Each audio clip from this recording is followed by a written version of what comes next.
welcome to the Prospect Podcast. There you go. I don't know why I was showing that angle. Um, as always, it's me, Coach Schumann, here with Coach D, right in the middle, smack dab in the middle of it all today. And we have our special guest, Matt Lyle. Coach Lyle works with entrepreneurs, works with has developed businesses in spaces of coaching people. So we're really excited to talk to him. We're gonna let him dive into his background. I'm still trying to figure out, Derek, how like we come on here, what what makes it position me on top one time and you in the No idea. when we do this version. So Yeah. the portrait version, I can never figure it out how it does that. But it's great to have you on, Matt. We're really excited to talk to you. As always, we'll dive into some great things today. So if you can just go into your background, so for our listeners to get an understanding of who you are, how you got to this point, and kind of what you've been developing. Yeah, well, first of all, I appreciate having you guys having me on, and looking forward to the chat. And yeah, my journey's a little unconventional and crazy, so I'll try to see how I can sum it up as quickly as possible. Just like any other kid growing up in the '80s, I played every sport possible: baseball, football, basketball, and track in high school, and was able to get into college, and in the sense of having going to play college football, ended up playing college baseball a little bit, and then I had a kid very, very young, and I got into coaching very young. So I was a head varsity baseball coach at high school at 23 years old, maybe, and which was wild looking back at. Yeah. And for the last 25 years, I've been coaching. I coached high school, then I went to coach NAIA, D2, D1, Major League Baseball. I just had this crazy wild journey where I've coached at 11 colleges in my 25 years, Major League Baseball. And along the way, I kind of figured out social media and online business a little bit as well. So that really helped my journey. And I was able to build, I've got 3 million followers now. And, the Hitting Vault website that I built, it's going on year 11 or 12 now. And so I was kind of able to figure out business and social media while I was doing the coaching things. I was very fortunate and very lucky in a lot of those ways. So, and now starting in June, I kind of retired from coaching after 25 years. And now I'm, over the last several years, I've been coaching people in business and social media. A lot of friends and people come reach out to me, just like, "Hey, coach, can you help me with this? I'm trying to build my social media, whatever it is." And and I said, you know what?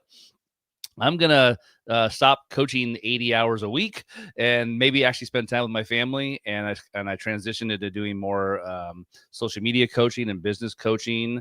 And we're about 4 months into it now, 5 months into it, and I'm really enjoying it. I get to spend more time with my kids. So like I said, my journey's all over the place. I've been homeless, living out of my car at times, and just very fortunate to be where I am now, and I'm looking forward to the chat.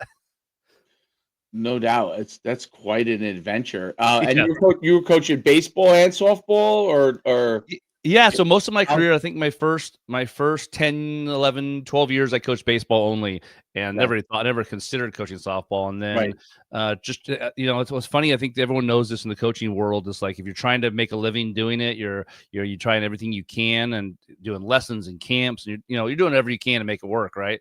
And so I had an opportunity to coach college softball at the University of Oregon, and then I jumped at it. It was an opportunity, and I really, really love softball. So I coached softball for several years, and in the SEC at South Carolina and Oregon, and Oregon State. And then I jumped back to baseball for a little bit at Missouri and the Chicago White Sox. And so I've kind of bounced back and forth. I think at the end of the day, every coach at the end of the season makes a decision like, what's best for my family? And try to look at that question every year. And so it's kind of allowed me to bounce back and forth. No doubt. Obviously, college coaching could be, especially going different places, a difficult journey. But obviously, coaching both men's baseball and women's softball are probably two different experiences. What were the different things you took away from coaching men versus coaching women, or vice versa? Yeah, I think the biggest thing is, it's twofold. It's like when I first started coaching, I was 23 years old, and I was so immature and all the things. So like, I think that hand in hand, it goes with maturity and wisdom and experience. But at the same time, I think coaching women has definitely taught me to be more empathetic. It's kind of like if you guys are married, it's like, I feel like I always get in trouble for my tone, my delivery, my sarcasm, my lack of. Oh yeah. Oh, Yeah.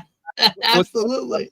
Like, you hear it all the time. And then I realized, like, in my coaching style, same thing, like my tone, delivery, and like coaching men and coaching, high school, college, and major league players, whether it affects them or not, I don't think coaches can see it as often, if that makes sense. And maybe boys kind of wear it a little bit better, or they hold it in, whatever it is. With women, like, if you have bad tone, bad delivery, you're super sarcastic, you're not empathetic, it's gonna be painful for you too. So I learned.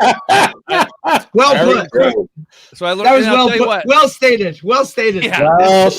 Well stated. And I joke about it, but it made me a much better coach across the board, coaching men, women, my own kids, all the things, like realizing, like, okay, I got to get better at these things. And I think I learned how to do those things and get better at them. At least I'm still not great at any of those things, but so I think that's the biggest difference, is like just style and how you coach them, how you say things. And like I said, I've definitely gotten in trouble for being too sarcastic, too direct, and learning how to, okay, I gotta soften this delivery a little bit, versus, a little more mean and direct as I normally am. That's a really interesting point. So I want to dive in a little bit on that, that balance of that, because that's a very, very difficult thing as a coach, because you're demanding of things that you need, and being direct helps you to be demanding of what you need to get done. Because I think a lot of times if you, I don't know, for example, is if you say, it'd be nice if you could make that block and kick the guy out, versus your job is to kick the guy out. One is direct, may not feel as good.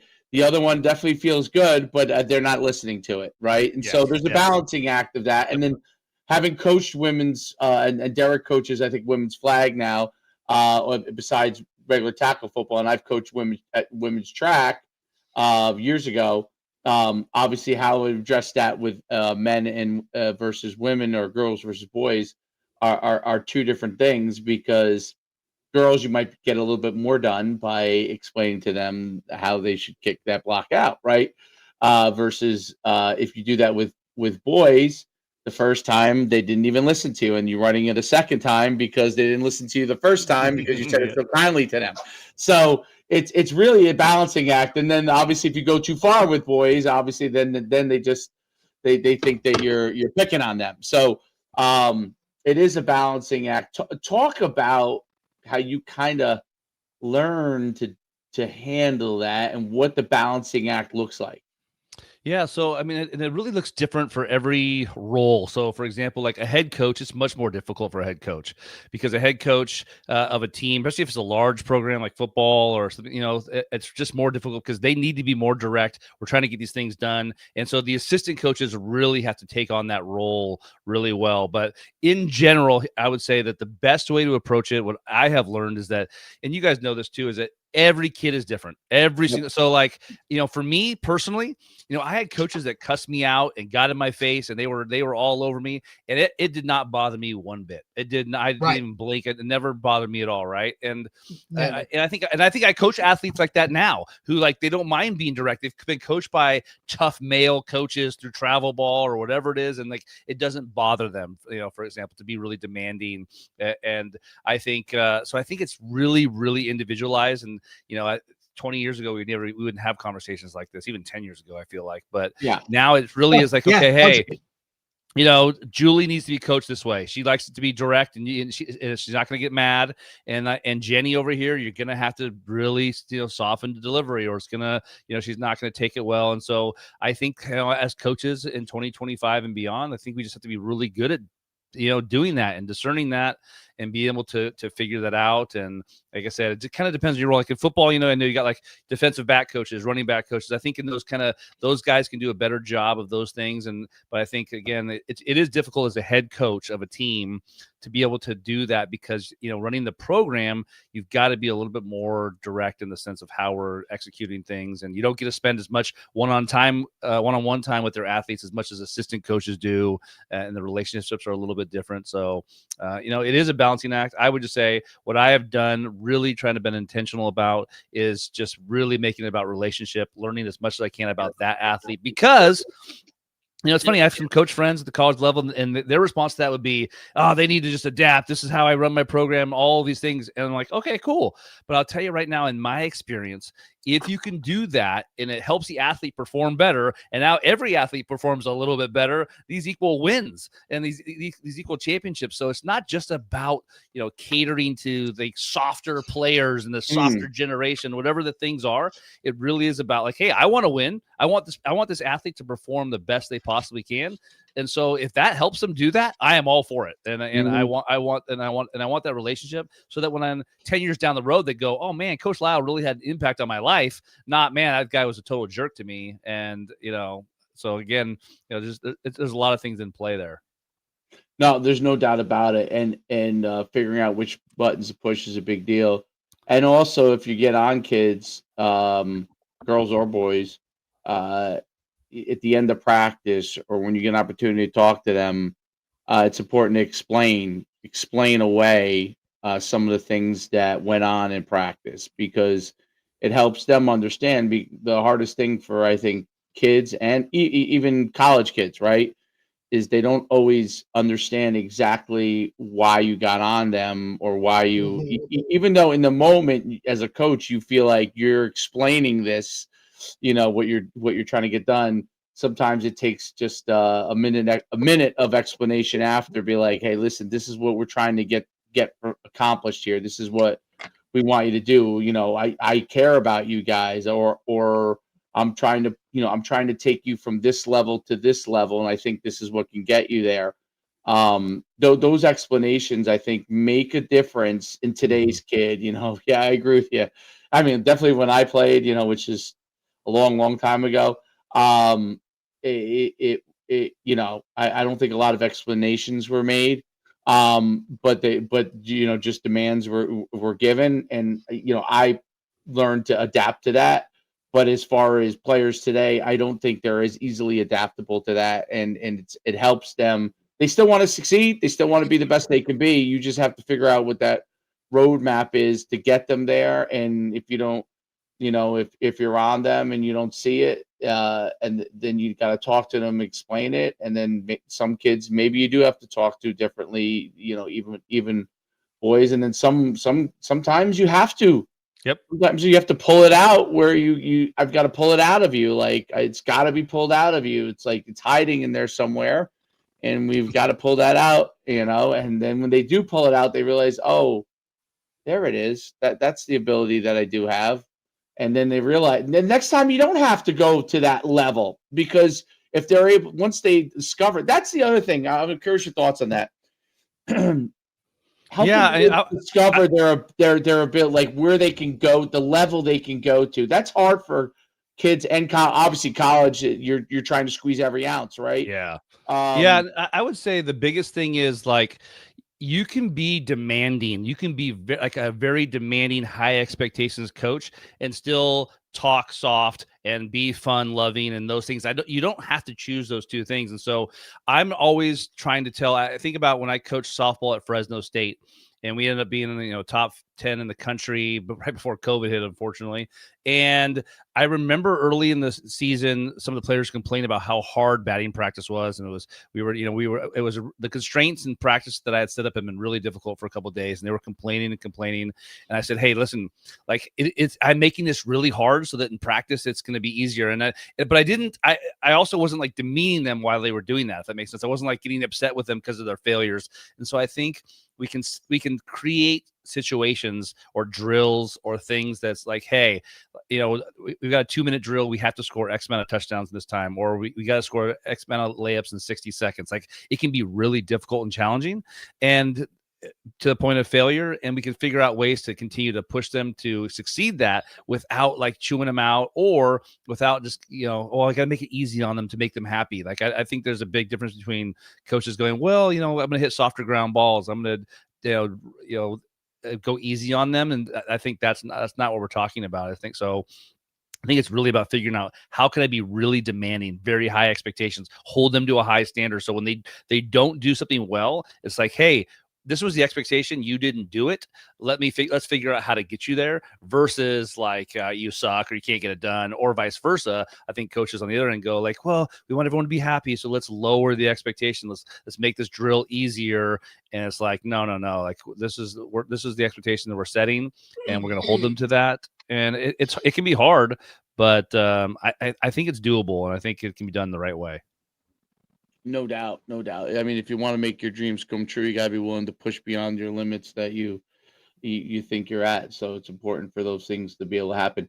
Talk about, so now you transition out of coaching athletes per se, Yeah. and now you're coaching adults and in their business, and talk about that part first. What exactly you're helping people with, and then what you're seeing in the adult space, in what they're looking for. Yeah. So for me, I've helped a lot of people over the years, kind of part time, and as a little side hustle, like trying to get their social media going or just get a bit more their business going. And for me, I realized like my business is for like people like me, guys who just like are grinding and like never see their families or whatever the things are. They want to make more money. But so for me, I was like, okay, what are the things that I want to do? I'll be honest with you. I want to play more golf. I'm really into pickleball right now. I've got 5 kids. I'd like to go to their games for once. I'd like to I walked my son to school this morning. I'll pick him up from school. And like for me, for most of my career, those things never happened. I missed every event. It was literally 80 hours a week. So for me, what I started doing was saying, okay, hey, are there any other entrepreneur dads out there who are like me in the sense they're working too much or grinding? They're trying to figure out how to get their business going. And like, I have figured this out. I've had a multi-million-dollar business that's done well online. I have 3 million followers. I get 300 to 400 million views per month on social media. So it's like, okay, I would rather spend my time trying to help those guys out and actually spend time with my family. I get to golf this week and all that stuff. So like for me, it's been a great transition. Again, for me, I've kind of just built this process or system, I guess you could say, for helping entrepreneur dads to spend more time doing the things they like and try to make some more money as well. And so that's kind of the niche or the people that I kind of look to help is basically just guys like me. And so it's been a fun adventure so far. I'm hoping to continue to build it. And so that's kind of what I'm up to. Very cool. And what are some of the things, the challenges that you see like entrepreneur dads are struggling with and need help with as far as in their own business and management of their time? Yeah, I think just management of time is the biggest one. Like, we want to work out, right? We're like, oh, I'm gonna figure out, I want to like all these things we want to do, and we get stuck into it. And I would just say, I think honestly, nowadays, I think we get stuck in our email inbox. Like, I think I'm one of them. And I have a lot of people I talk to, like they'll spend hours and hours, like just dealing with their email inbox and like just things like that. Just time sucks, if that makes sense. And like they end up, it depends on what kind of business they're in. They just get sucked into like a time suck of things, and then they're trying to figure out, and because of technology and social media, like, oh, I got to be on social media. Well, what does that mean? And how do I do it? And I think everyone's trying to figure all this stuff out, and you spend so much time doing that. And for me, like as a coach, I'm sure you guys are the same way. And like, if you want it done right, you do it yourself. And for me, like I end up spending so much time on tasks. It's like, because I'm a head coach. I'm like a guy, and like I want it done a specific way. And I think that learning how to delegate the right way. And it's the same thing as a head coach with the assistant coaches, right? And so that's how I've approached the business thing too, is like trying to teach dads like and business people, like they're such control freaks like me that they have a hard time delegating and getting help on things. And so we spend a lot of time talking about, okay, what do you spend your most time on? It's like, man, okay, how do we get someone else to do this? Not from a cost standpoint, but like, let's figure out how to get a little more efficient. And next thing you know, it's like, oh, I got an extra hour. I could So you can, I mean, and obviously you can spend that time scrolling Instagram, but you know, be able to have some extra time in your life and to focus on some things. And so we spend a lot of time just figuring out how to be more efficient. And like I said, to me, I treat it like I would as a head coach. Okay, how can we've got practice time. We've got 2.5 hours of practice. How do we make this the best practice, the most efficient? And I treat it the same way with these guys. And, you know, you guys have been coaching a long time and you guys kind of know, but you know, you probably have friends the same way. It's like given that same 2.5 hour time block of practice, it would just be chaos, right, or standing around, or like it wouldn't be very organized. Right. And so there's a lot of people out there that, you know, they own a business or are trying to make it work, social media, and, you know, they just have no idea how to be efficient with it. And luckily I'm a huge nerd and I learned how to do some of those things. No, Matt, it's funny. It's funny. It's funny you bring that up, Matt, right? Because I was reading something this morning and it talked about, you know, planning practice, right? And I would rather, it basically summed it up. It basically said, like, I would rather be over prepared planning wise and have the ultimate structure for a practice than to have to go and kind of wing it, right, when I have more time, or you know, like it works out where all of a sudden now you're trying to fill dead space, or you would rather over plan it. And I think 100%, right, as a dad, as a husband, you know, as an employee or a business owner, you're trying to fit so many things into 24 hours that ultimately, like, the wants and the I really wish I could do that, right? It's about stealing time for that. And when in reality, you're constantly putting yourself kind of the bottom of it, trying to get all of these other tasks to appease others, when in reality, if you really take and put yourself first, everything else will become more efficient just because of that, right? You got to take care of yourself first. You know, one of the little tools that I've always done is, you know, early riser, right? Like, get up early, irregardless of whether I have something planned or not. Like, I need that hour and a half or even 45 minutes, half hour that I can steal in the morning, you know, before my daughter wakes up and when my wife's still asleep, that I can get kind of for me, and whatever it is, right? Like, I have my own structure to it, but you know, if you can just steal that time, I think that allows your just entire day to be more efficient. And now you can plug all those things in. It's one of those things that I kind of, I mean, it's just, I've always been an early riser and an early morning person. Some people, I understand, are not. Some people do that on the back end, right? They take that hour before bed or whatever it is. You got to figure out what works for you. And I think it's that's probably one of the biggest things that you see now moving forward, right? Is absolutely the time management aspect of it. Definitely. I could definitely see that being, you know, an issue for a lot of, you know, guys our age or guys that are looking to be more structured within it. And I think a great examples I would say is, like, I think for me and coaching, business, or whatever it is, like, you know, the time that I try to block off the best I can is like 4 to 7 p.m. every night. Like, if I can, that way I can be for practices like lacrosse, volleyball, golf, like all these things. If I can be there and present for those, but like, it's really easy for me as a coach or a business. If I have that time block, I'll spend it on practice planning, or I'll spend it on, you know, I'll spend it on. Yeah, we'll fill it. I will fill it, right? And so for me, what I've done, I've tried to be really intentional about it with my calendar. Like, even today, I wanted to work out today. I couldn't figure out a time, so like, it's on my calendar today. It says like 1:30 to 2:15 Peloton, and so like, I literally have to. If I don't put it there, like, and I can still skip it. I can say, you know what, I'm not going to do that today. But at least it's there. I do know that if I have that there, at least I know that I'm blocking that out and saying, okay, I'm going to try to get this thing done, whatever it is. So that I do the same thing with my calendar of like, okay, try to be off your phone from 4 to 7 p.m. every night, and try not to do any work, because left to my own devices, I'm gonna do the work. We all have a to-do list that's 50 items long, and it's easy for us to go, you know what, the kid, they can do this or this, whatever, and I'm gonna work, and like, I'll just work 24 hours a day if you know, if I was left alone to do that. So I think that's really a big thing, is we've got to start blocking out time, because the world's just a lot different nowadays, and we can go 24/7 whatever we want, and we kind of have to put some boundaries up around it. And I tell you, I'm one of those people it's difficult to do that, and I think there's a lot of guys out there that just have a hard time with going, and I think we do it, you know, you guys know we do it with our health, you know, I'll do this, I'm not going to work out today because I'm this and I'm that, whatever the thing is. It's like, I think we've got to, like you said, if we put ourselves first and put our health first and some of that stuff, it puts us in a better position when we actually sit down to do work to be more productive and be more locked in.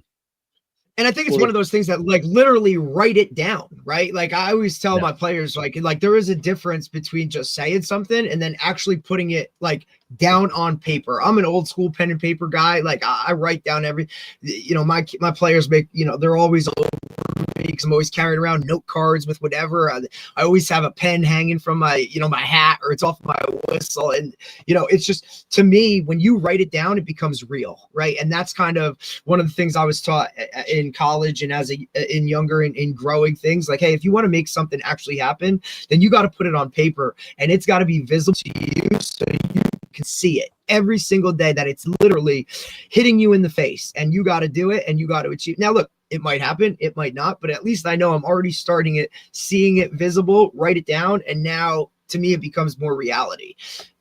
And there's so many tools now, right? Like to make us more efficient with, the AI stuff, or just like a digital calendar that you have. I mean, literally most of us wear Apple Watches and carry around Apple phones. That's 2 calendars right there to stare you in the face. And this alarm's going off at this time, and, put that down and do this. Like there's so many tools now that can help us aid that process, that there's really no excuse to not have it. I agree. 100%.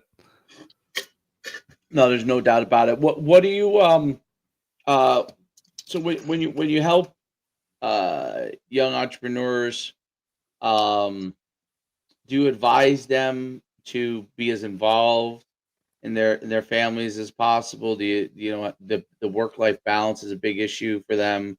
Yeah, for sure. I mean, I think it just kind of depends on their goals a little bit. I mean, obviously, I hope every dad's goals is right. Short time with family. I hope you want to be a good dad, buddy. Yeah, like I hope that's number one. Everybody's different. How many kids they have, their kids' schedule, and all these things. So I think it's about being present for them when whatever time you do have for them. But for me, I'll tell you, I've got a lot of kids and time, but I also know I'm a happier guy if I play a little bit of golf here and there. If I play some pickleball with my buddies, so I think it's also about trying to figure out, how do you also do the things that bring you life?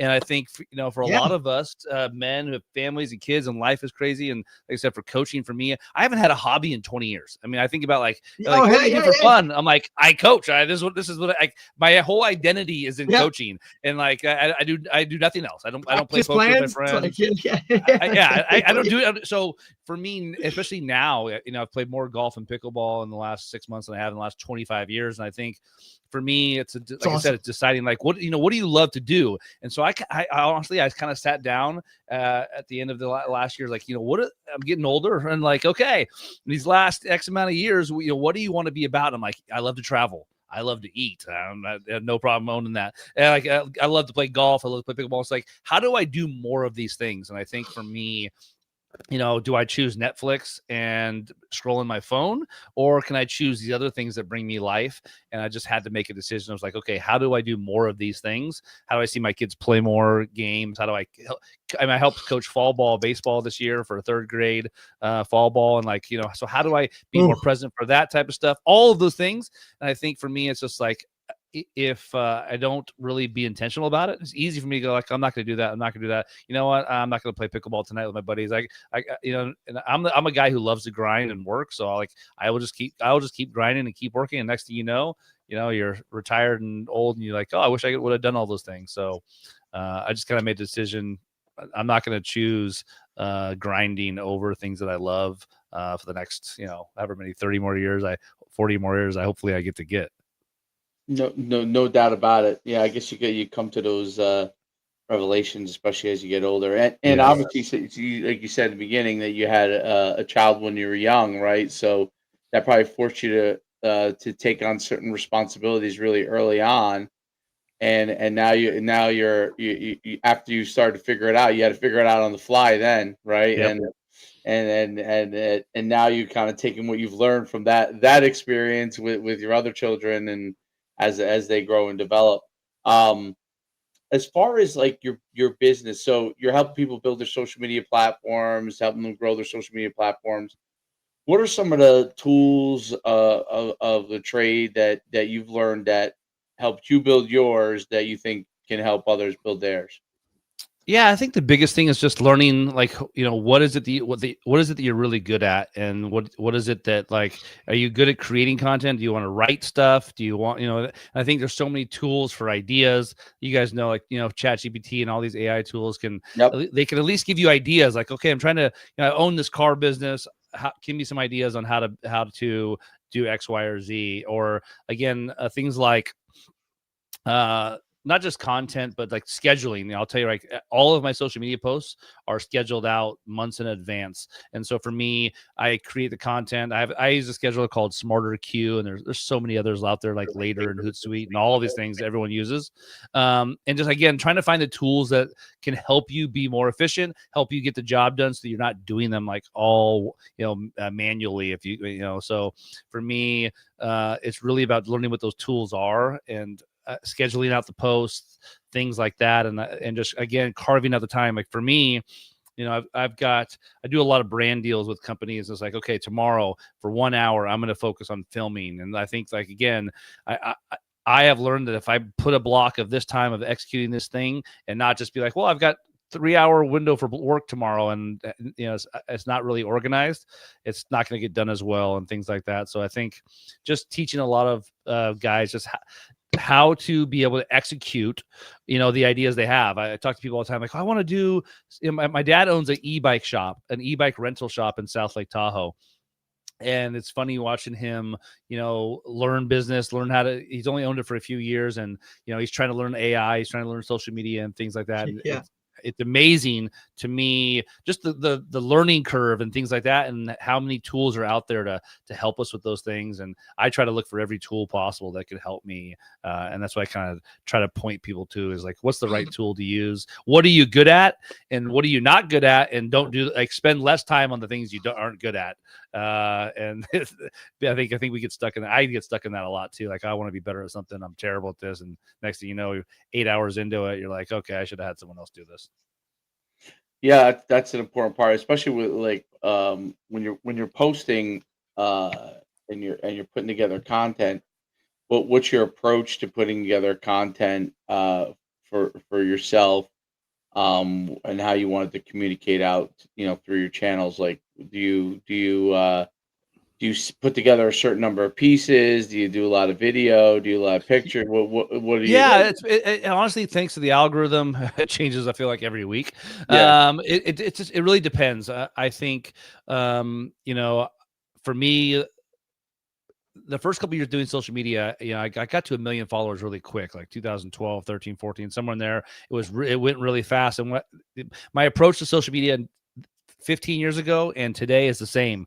Like, what would Matt Lyle like? What would, my friend circle, like, what is it that I enjoy? And like I said, I enjoy coaching. I'm a parent. I like sports. I like comedy. And so for me, I share things that I think are funny or good or have value. And so to me, I think people try so hard to go, like, I need to have certain content around this. It's like, would you watch this content? Like, and that's really the question again. Like, if I scroll Instagram right now, my feed is like a lot of like steaks and barbecue, dehydrated meat. I'm like, so to that me, algorithm. like, oh man, recipes. I send my wife, like, oh, I'd love to, things like this. And so for me, it's like, okay, what are the things that I enjoy, like, consuming or watching? And like, those are the things that I'm going to share.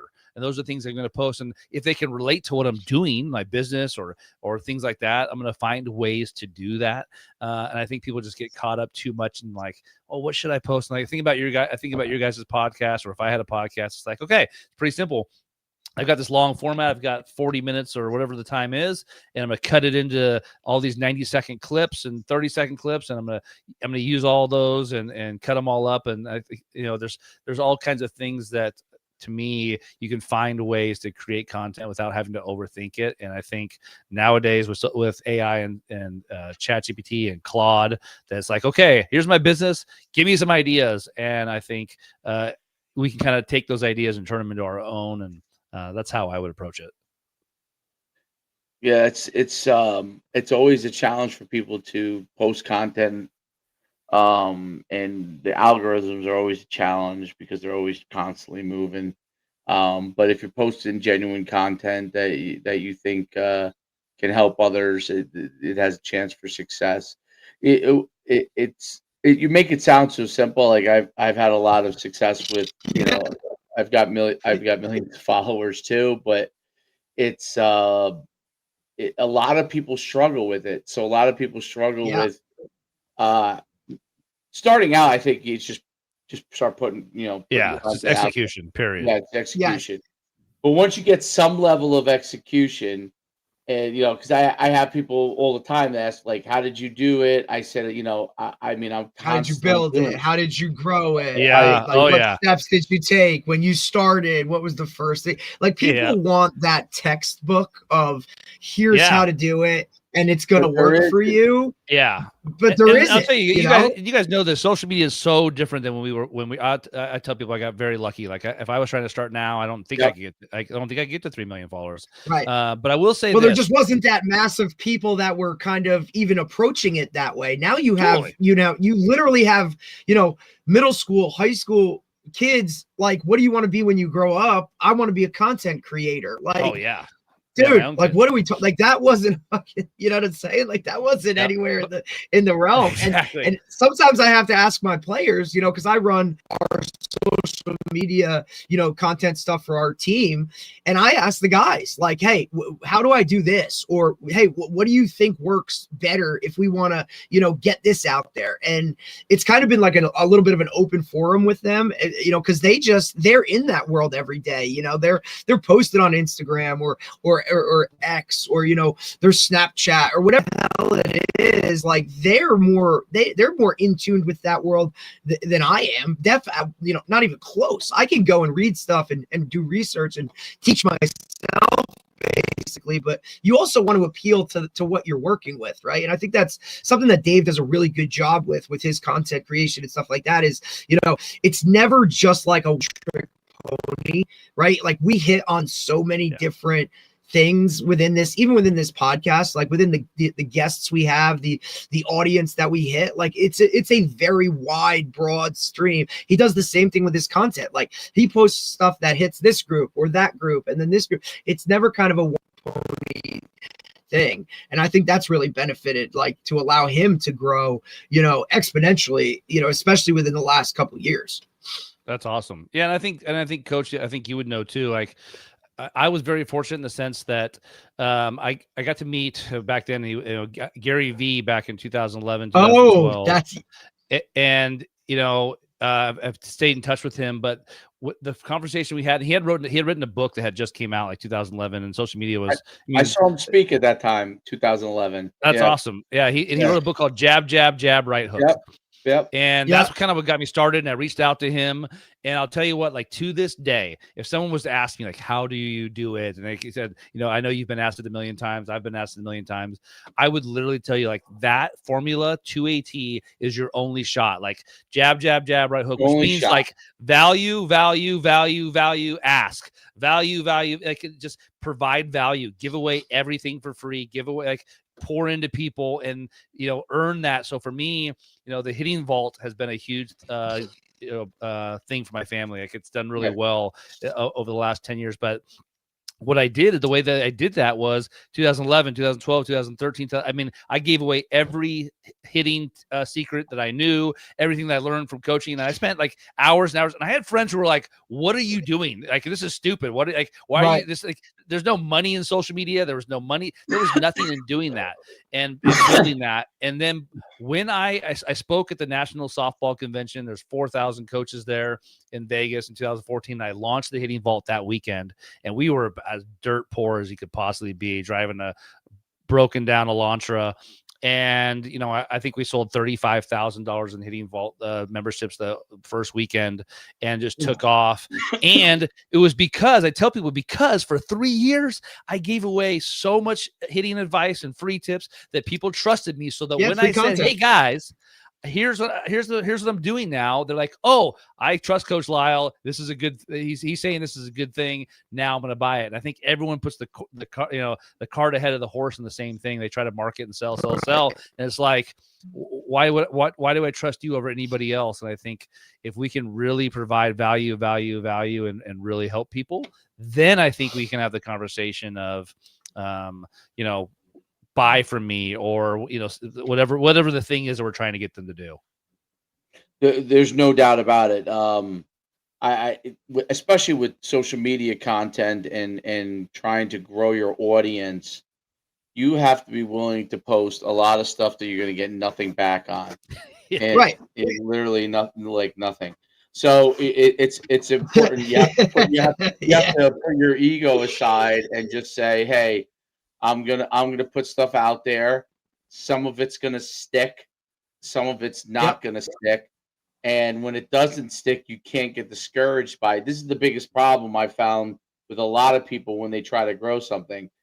They spend, I don't know, I don't want to say all day, but they spend a lot of time putting together this great video or piece of content, and they put it out there and they think that this is so good, it's gonna hit. And they put it out there, and 10 it people doesn't watch even it. come close. Right.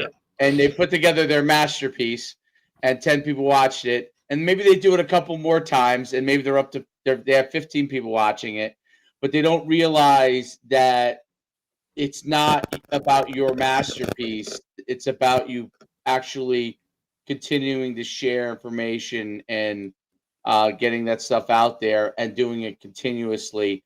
Yep. But you're right. It gives you a chance. Jab, right hook. It does not guarantee. That's the biggest risk in this whole platform is you could do it for literally years and literally have zero success. You've been successful with it. I've been fortunate enough to be successful with it, but I know a lot of people who have done things. You have to figure. I think one of the biggest things, like I've expanded my audience beyond like football. I tell people all the time, they're like, well, you do all these other things now. I said, I didn't do anything other than football stuff for literally, I would say 15 years.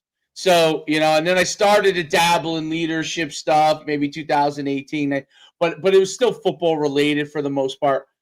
It wasn't until the last few years that I started expanding into things that I found, other things that I always found interesting.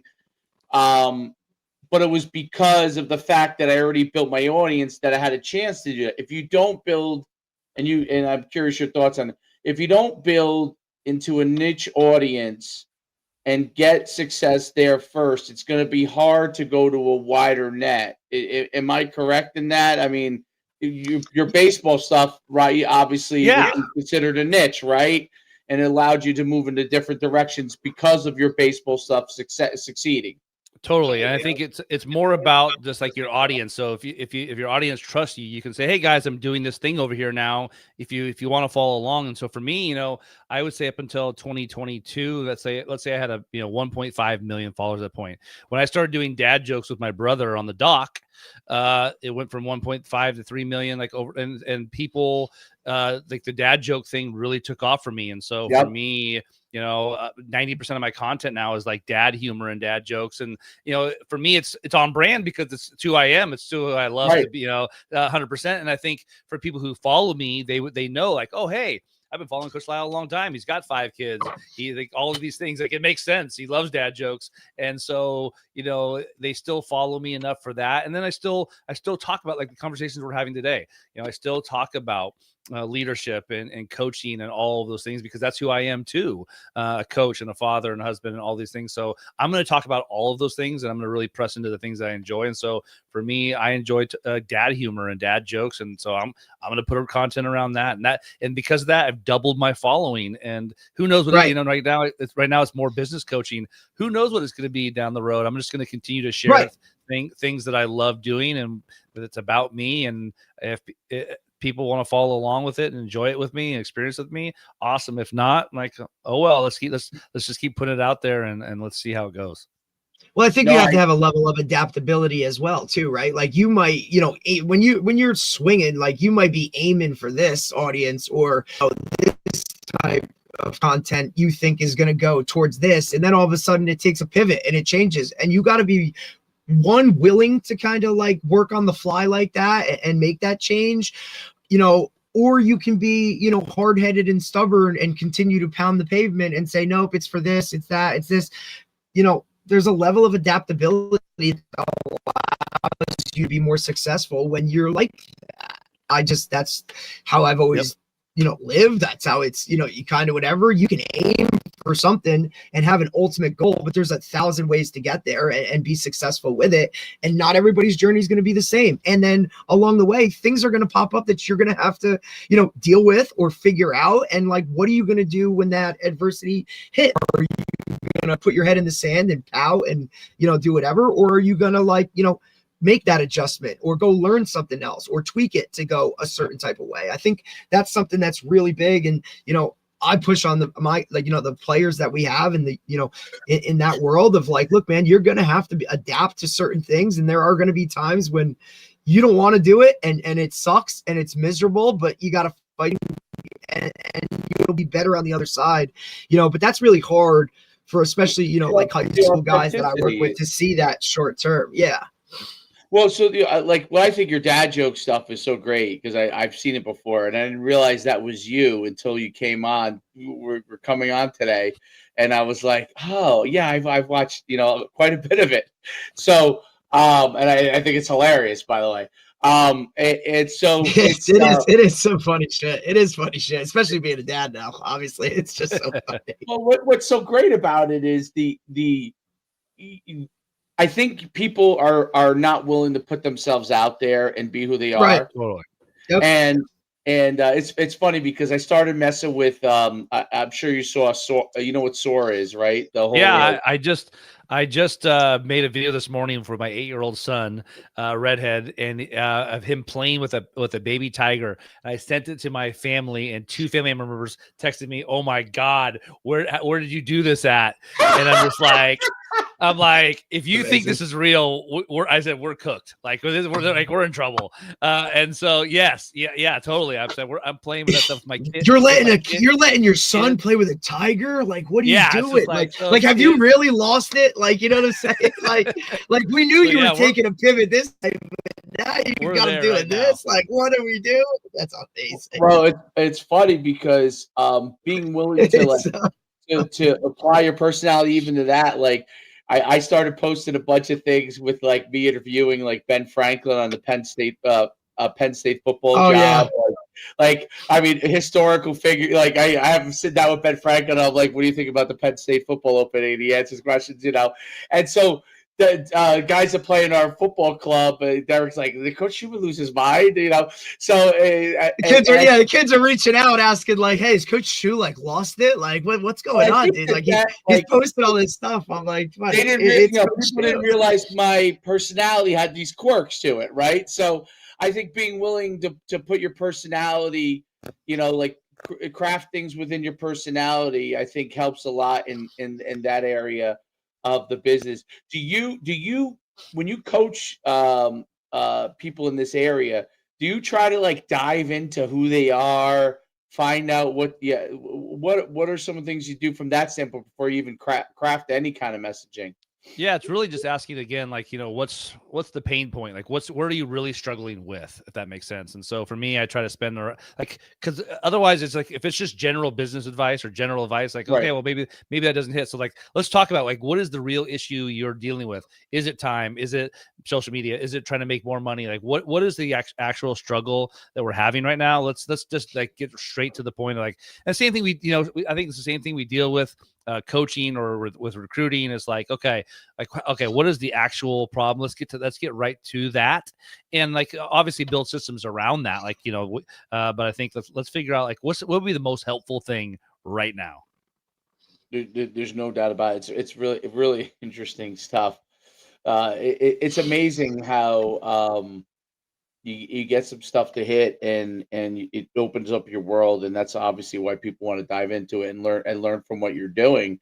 It's absolutely, it's almost like you're applying your playbook from coaching and then adding the personality to the mix, you know what I mean? And then well, it's like the conversation that we have all the time is like, why coaches get hired to do things other than coach is because they have those leadership qualities or what the organizational tools to do it, right? Because, you know, a lot of people struggle. It's not that they can't, it's the execution, right? And anybody can write it up, but you have to now go and execute it and act on it. And, you know, you want to be a really good leader, man, sometimes you got to be an asshole. Like, that's what it is. You don't disrespect in that same, but like sometimes you're going to be the bad guy, but at the same, like, because you have to hold people accountable, and if you give them an inch, they'll take a mile, right? So you got to cut that down. I mean, there's just a lot of things to being a leader that's really, really hard. Matt, I know you got a heart out, so I appreciate it. Dave, you got anything before we go? Oh, no, good. It's great stuff. I appreciate it. I appreciate you guys having me on, and hopefully maybe we can do this again sometime.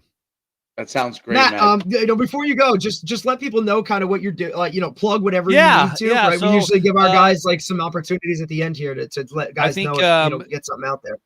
You can always go to CoachLyle.com to learn more about me. But if you just Google Coach Lyle or Matt Lyle, you'll learn all about me from there and all my different journeys and stops. But I would tell you, like, for the business coaching and anything else, like, just like you guys did, like, the best way to ever get out to, like, email is fine. But like, if you want me to if you want a response, just DM me. Instagram, just DM me, and I will try. That's what I always did. try to respond to everybody. Yeah, that's how you guys got a hold of me. So, like, you know, Twitter, Instagram, if you DM me, that's the best way to get a response. And I always try to get back to everybody I can. But again, if you can just Google me, go to CoachLyle.com. And if you know anybody who is looking for, you know, business advice and coaching, and wants to, you know, make more money and have more time to spend with their family, you know, reach out to me. All right. Fantastic. Thanks so much, Matt, for coming on, and we'll see you real soon. I'm going to keep following you and following those jokes because they're fantastic. I appreciate you guys. Thank you so much. Thanks, Matt. Have a good day. Have a great guys. day. All right, bye. Take care. All right, great stuff. You know what I think is wild is that there's a market for like that, right? Like, guys want to learn how to, you know what I mean? Like, now look, we say this stuff all the time. Like, we can go and Google and do research and find ways to like get whatever done, right? Like, we always, hey, I could build a house, right? I can go teach myself to build a house, but do I really want to do it, right? You know what I'm saying? So like, you hire people that are expert in that field, you know what I mean? So for there to be a world like where guys want to go to him and like, hey, can you tell me how to get this shit done? You know what I'm saying? Like, and it's like, all right, well, you know, I have kids. Here's how I manage my time. Here's what I use. Here's the, you know, this app that can help you or whatever. And you do that real well, you know, like in terms of, hey, try this app because it's going to save you time and make you more efficient doing this, right? Which will now give you more time on the back end or more time to go and do something else or dive into that.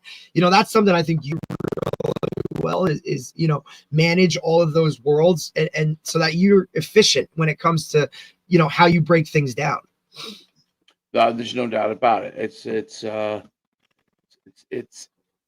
a very, very different process, and there's a lot of highs and lows. That's the hardest part, but there are that way in entrepreneurship as well. So, right, you know, building your platform is, I mean, originally, the funny thing we talk about this stuff is like, literally the original thing that built the brand that I was running camps, and that was I decided it wasn't the first event. The first event I did not do this. The first event I ran, I didn't even have MVPs.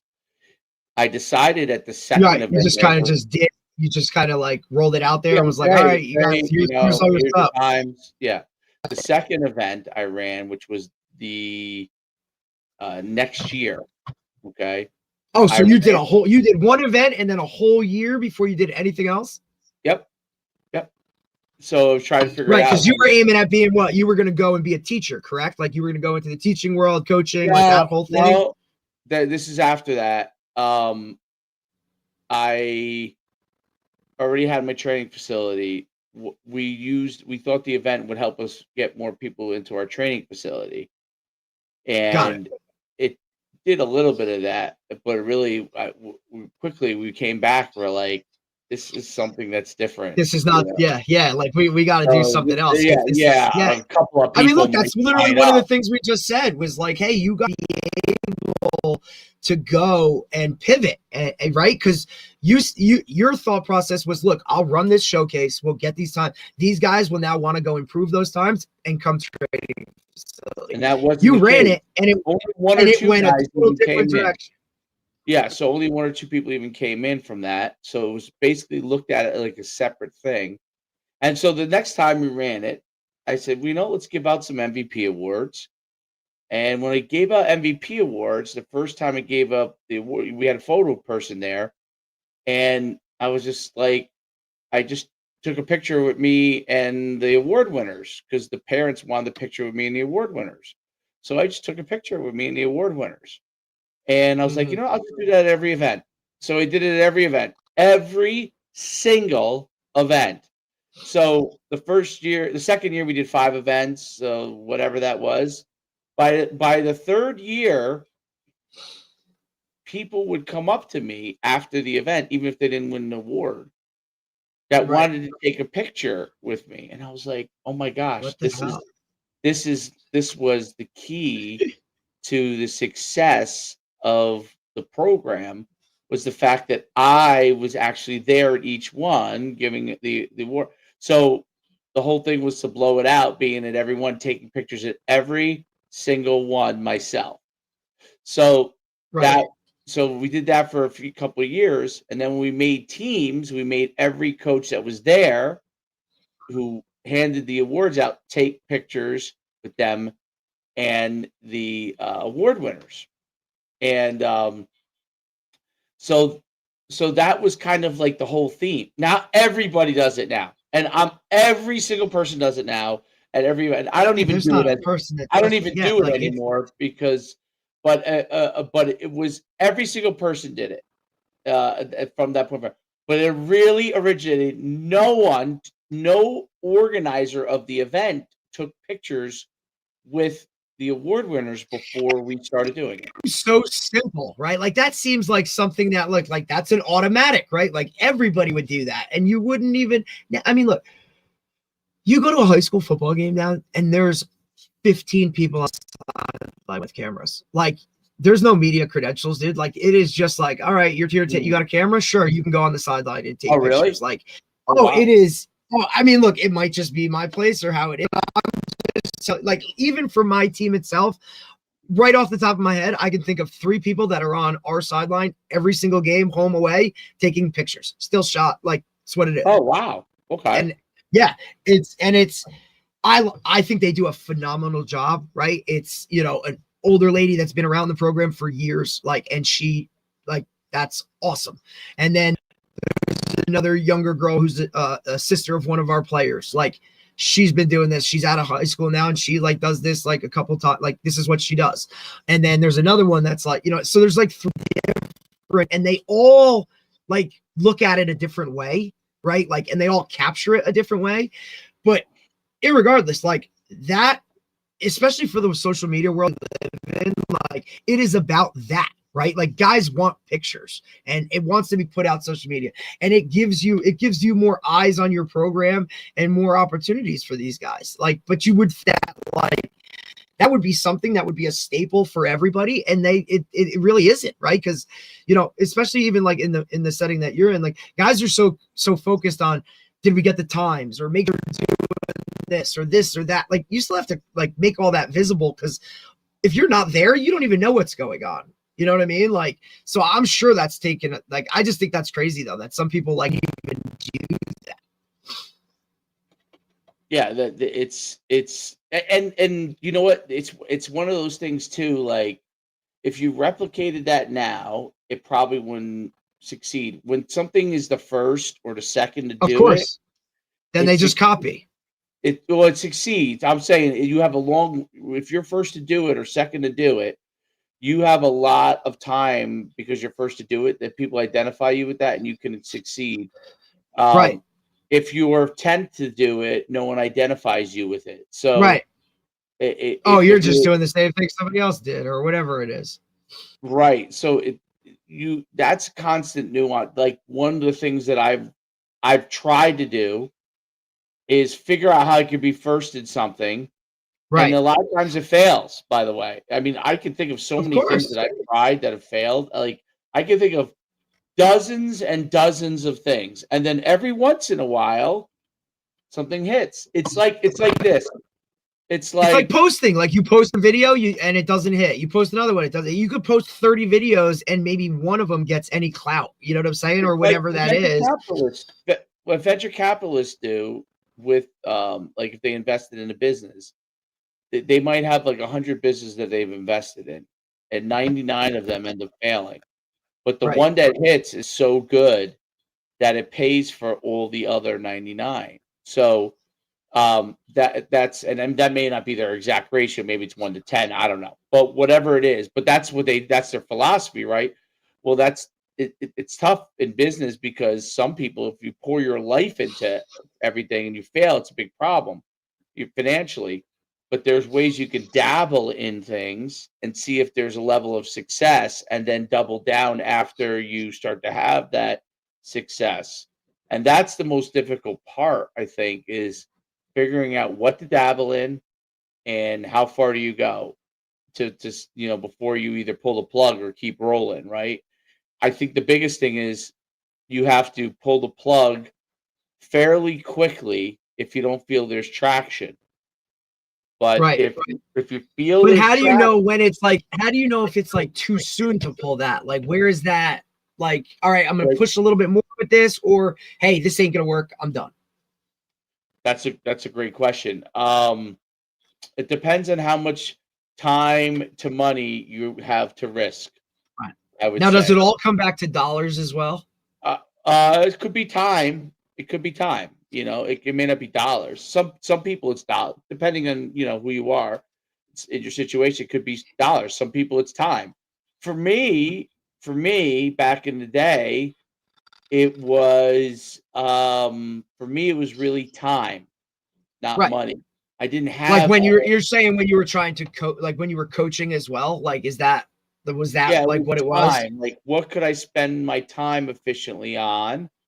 Would that work? The very first thing I did, actually, before I even started camps or the training facilities, a friend of mine, we're sitting, I don't know, we're at somebody's house, and we were like just hanging out, like, having a couple of drinks. And the guy turned to me, and I was in grad school to become a teacher after deciding that I didn't want to do business anymore. And I was already just basically starting to coach, I think. And one of Right. my buddies was like, "You know what you should do?" He's like, "You know more about speed training than Bill Parisi. Why don't you go be? Why don't you start doing that stuff?" And it was like a light bulb went off, and I was like, I You're like, barely I knew think I should. You're like, I I barely actually think knew I who Bill should. Parisi was. I barely knew who Bill Parisi was. I knew of him, but because when I was coming out of college, I knew of him, but I didn't really know that much. And I was like, you know what I'll do? I'll develop a speed training program, a book, and I'll develop a website for that because I knew how to develop websites from when I was in college. I taught myself to do that. I'll develop a website and I'll sell my ebook online. That's what I did. The very first thing I did, and I sold this ebook on this rudimentary website, and I developed a speed training manual. I made one for I think it was 15 day, 30 day, and 60 day, I think it was. Or it was 30 days, 60 to 90, I can't remember. But no, yeah, it was 2 weeks, 30 days, 60 days. So basically if you had time to develop it or you needed something to turn around quick, right? So I developed those three programs. I put it online, and you know what happened? People started emailing me, "Hey, I bought your program. Do you do any training?" I wasn't doing any training at that Training, but right, I got you. training So then one athletes. thing just leads to another. Like, yeah, So I was like, that's I'll put a speed camp together. So I put a camp together, and I made it for free, and nobody signed up. So the next year, I put a speed camp together, and I charged $99, and 150 people signed up. And I was like, oh shit. Oh This shit. was in Saddlebrook. I'm like, You're like, oh shit. there's something here. You're like, oh shit. Like, I was like, you know? So it taught me something You're like, there. okay. You're like, I guess this is good. You're like, I guess this is what we're doing. And you know who was at one of those first, maybe the very first one, the coach, now he's the AD of Pagoda. Oh God, what's his last name again? I can't believe it slipped my mind. But yes, he was at it, and his couple of his buddies. And then I had a girl that was a softball player. She was a fantastic softball player for Pompton Lakes, Amanda Russa. And she came to my camp, and the dad was like, can you train her personal training? I was like, oh, okay. And then the second person that came into me for that was, I don't know if you remember Anthony Furla from St. Joe's. His father came up to me and was like, would you train him? I would train him literally. I would go to like a parking lot and train him. I would train him on grass, anything I could do, anywhere I could get space. And he trained me. I think God rest his soul. I think Anthony Furla passed away. But yeah, like so we trained them, and then but that was literally the beginning, like literally the beginning. And then that became a training facility. The training facility became, which did very well for a while. It became combines, it's so each thing makes you in a different direction. Some of it succeeds, like some of it didn't. Like we did lacrosse combines. We had 5 of them, maybe more. Maybe we had 10. They had mild success. I just didn't know what to do with it. So it ended. Right. Where do I go from here? Like, I don't know what. Yeah. I couldn't find enough lacrosse experts, and I certainly wasn't a lacrosse expert. So right. We ran. We ran another sport too. I can't. We did a soccer combine. I mean, we were doing that. We were with USA Rugby. We used to do rugby stuff, and then I was like, I can't concentrate my time in all these different areas. So I kind of consolidate, and it's like a back and forth, it really is. And it's very, it's fun, but it's difficult. So, absolutely. But yeah, those are the things to do. And then if you really nail something, like the National Underclassmen Combines, you try to double down and go as far as you can. The mistake I should have sold it at some point, but that was a mistake I made because I didn't really know where the end game was there on it, but and didn't anticipate that colleges would just kind of like in all fairness ruin it all from that standpoint, because they tell everyone to show up, and then there's nothing really like, you don't walk away knowing what you ran. Nobody knows what you ran because they don't tell you in most cases, and people, so it kind of like it helped the colleges find players, the few needles in the haystack, but it soured the industry a lot on the showcase portion of it, because people just think, oh, you're not really going to look at me if I come. And actually that was not, we actually looked at everybody. That was the thing that we did great. We really, like, when people complain, I'm like, no, we evaluated him. I could tell you if we thought he was a guy or not, So, right. But once it got to a commodity, when things get to commoditization, right?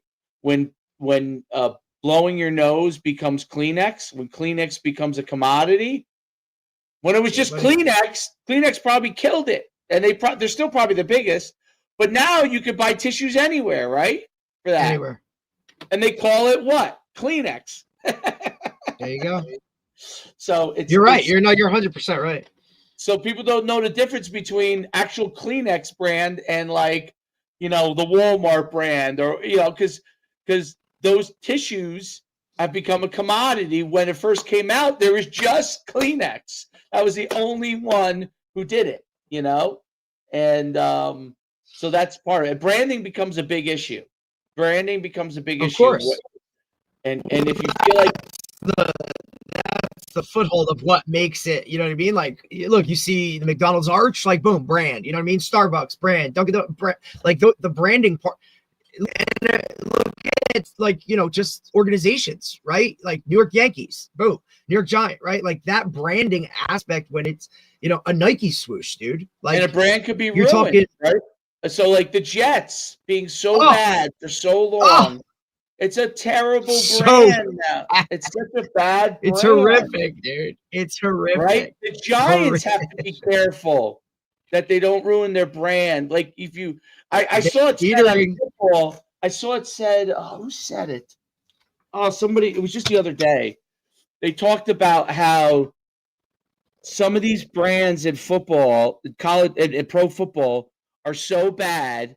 Like they're so poor. Oh, I know. It was Dave Portnoy got in an argument with the guy he does his show, Brandon Walker. I thought it was a great argument because though I disagree that anybody can analyze football, okay, I agree on the fact that so many of these, he said that, listen, he's like, I may not know as much of the intricacies as football as, this person that might be an analyst for, I don't know, let's say the Jets, but somebody in leadership doesn't know what they're doing because they're not getting the players to be able to do the job they want, or hiring the coaches to do the job they want, or paying the right players to do the job they want. Somewhere along the line, there's something failing, and some of these guys are not good at their jobs, right? Some of them 100%, bro.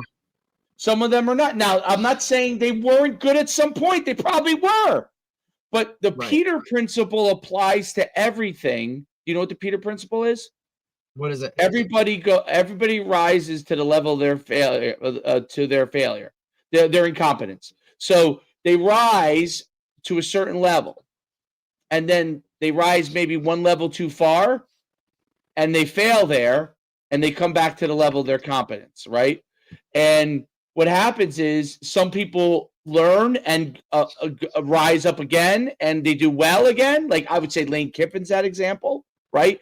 Yeah. Lane Kiffin was a offensive coordinator, very well known, became a head coach, failed, got knocked back down, learned. Oh, dude, he's been knocked down how many times? Became better, rose back up, and now is succeeding. Some guys do not ever succeed when they rise back. So what happens is, if you keep hiring guys that fail at the level that you put them at, you're going to have a bad organization. So, like, absolutely, like if I put you in charge of running an event, and you were bad at running events, and every time I put you in charge of it, you failed at it, and I keep putting you in charge of it, obviously my organization is going to be bad, right? Because I'm putting someone who shouldn't be running. But if you're good at it, and you know how to handle it, and you handle it well, then and I have multiple people doing that, the organization succeeds. Even in my combines, that became an issue in the long run. Okay, as the events were not as big as they used to be. Right. Couldn't handle that. There were some guys that were not as good. Let's not even use me who originated. Obviously, I'm going to know how to run it. But the guys who I taught, my next 4 guys, right? Those guys who I taught to run it. When we went to level 3, meaning those guys then taught other guys. It's a different world. Some of those guys were not as good. Some of them ended up being great and became our really good leaders. Some of them were not. And that's some of them are terrible. Right. And that's when the brand starts to go.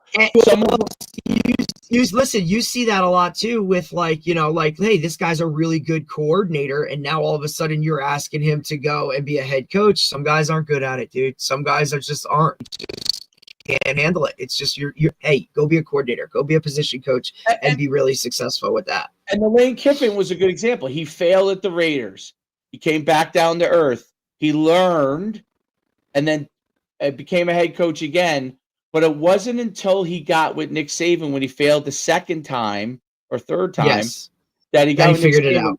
That he got a couple of the nuances that he needed in the process to take what he was really good at already, right? He was creative. He was smart. He understood the offense. He related well to the players. All of those things were true no matter where he was, right? That's why he was a good recruiter. Now he needed some of the final elements of the process, like how to get players to be the best they can be when you're not the friendly assistant coach, when you're the head coach, when you are, this guy brought it up before, when you're the head coach, you're not going to, like, everyone's not going to like you. It's much harder to have an intimate relationship, and you have to move things along. He said it. You have to keep moving things along in practice.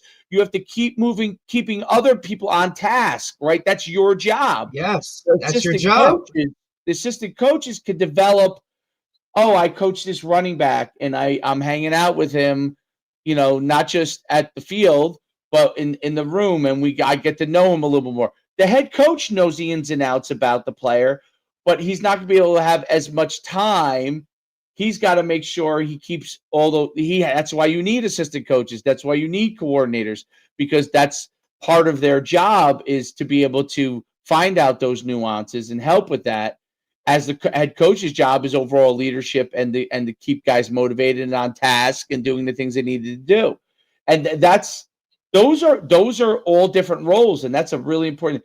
And I think that it's very, very difficult in business when you're an entrepreneur to continuously find people to be able to do those roles that are underneath you.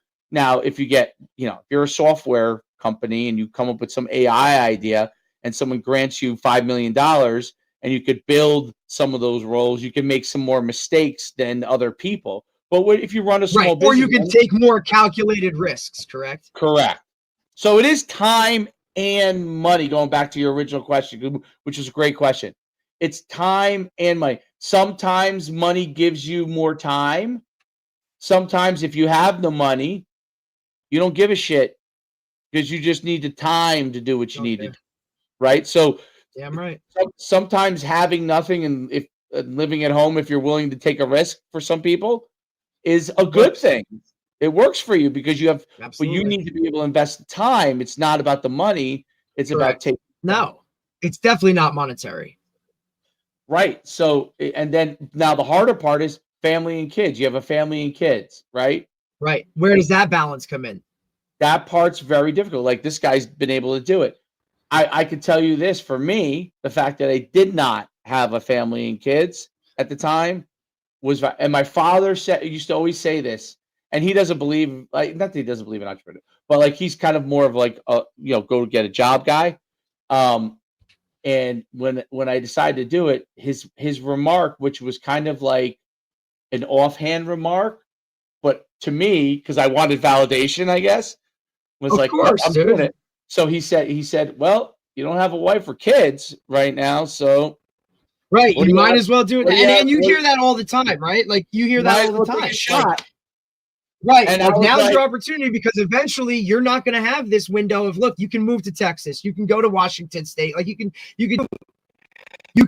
you're okay with, a 1-bedroom apartment or sleeping on a couch, or like you don't have to worry about all that other stuff, right? Like you can take a job for like no money to like boost yourself eventually down the road, because you don't support anybody other than you. Right. Like, and that's a huge freaking thing, man. Part of it for me. That was a big part for me. I can tell you that if I was, it took me so long to kind of like establish and whatever, but I wanted to get things done before I had a family, because I never wanted them to feel slighted or not have enough time for them, right? Because I knew the time commitment and just personality wise, what I would put into something like that wouldn't be fair to everybody. So for me to not have to worry about that allowed me to go do what I wanted to do. The only thing that I learned from having a family that I did not know, because I thought, okay, I couldn't do that if I had a family. Everybody in the family is going to be disgruntled when they're disgruntled anyway. So it doesn't matter. For people who do have a family, if you go and do it, the hard part is they have to somewhat be on. You need them to be somewhat on board, because you won't succeed. You got to have that person with you, man. You have to have that. That's why choosing the right person, like, you know what I mean? know what I mean? It's like, hey, like, you got to understand that, like, you need a ride or die, right? Like that one that's not going to ask those questions, or to just understand kind of like what you want to do and where you want to go. That's really hard. It's why a lot of these things don't work out, man, because, you know, there's not many females or partners that are willing to like put up with that shit unless it's established from, you know, day one. You know, like, here's what it is. Here's what I want to do. Here's who I am and what I do. And this is kind of how it goes. And you're in, all in, or you're not, because otherwise you're going to be fighting that uphill battle a lot. No doubt about it. You're definitely gonna be fighting that battle. It's you need that was awesome. partner. I really enjoyed Matt. I Good. thought that was really good, man. He was good. I didn't realize until I was coming on, and I was like, "Dad." I'm like, wait a minute. You're like who he is? Yeah. Wait a minute.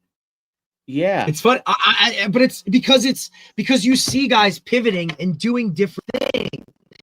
You know what I mean? Like, that's not the norm for a lot of people, which is really cool. Like, and you said it back, like you said it to him, like, you're willing to go kind of put yourself out there and take those, do something that, you know, people say, you know, Matt Lyle does this, right? Like, now you're willing to go out there and do something different, like, or work with a different clientele base. Like, that's huge. No doubt. I love that shit, dude. I love it. It's good shit. All right, man. Tomorrow we have we're another night one, 9 p.m. Coach Ray Grant. Okay. He's putting in the work. Let's see, where's Coach Grant again? I forget. Let me just double check it, just because I'll give you a quick rundown or whatever. Yeah, he's the head football coach at McLaughlin Academy of Excellence down in Florida, Lake Wales, Florida. So, okay. And he's also written on some things. So interesting. So he had some interesting takes on some things, like some trading stuff and kind of how he approaches his team and whatnot. So, and we know that down in Florida are a little different. So looking forward to talk to him. All right, cool. That sounds good, man. All right, till tomorrow. All right, buddy.